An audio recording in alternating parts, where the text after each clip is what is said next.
Hallo julle. Vandag gaan ons 'n bietjie kyk na hoe wonderlik hierdie Vader van ons is. Laat ek vir jou sê, alles wat ons nodig het, het hy reeds vir ons gegee.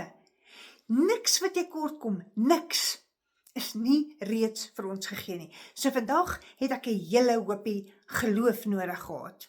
En party dae, dan het ek 'n klomp daarvan en dan hardloop ek in geloof en in autoriteit, maar vandag het ek 'n bietjie gesukkel, nê?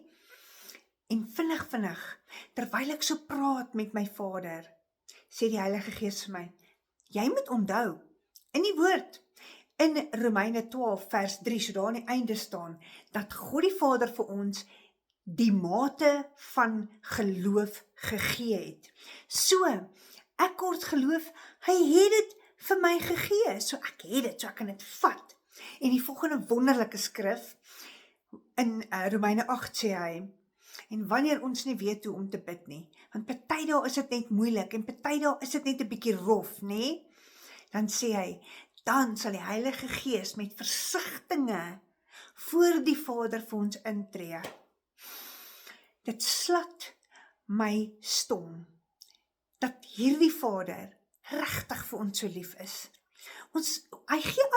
Hy gee alles wat ons nodig het vir ons, sodat ons nie kan verloor nie. Ons kan net die eerste prys wen, altyd. Ek wil vir jou vandag sê, as jou geloof so bietjie 'n hupstootjie nodig het en jy deur rowwe goed gaan en jy weet nie lekker waar moet jy vat en waar moet jy los nie, en partykeer dan ontgaan sommer die Bybelversies jou ook. Gaan sit by die Heilige Gees. Ag, hy's getrou. Hy gaan vir jou daai versie gee wat jy vandag nodig het om jou te versterk. So tot volgende keer. Ek hoor graag hoe jy in geloof opstaan en wat die Vader vir jou gedoen het. Tot volgende keer.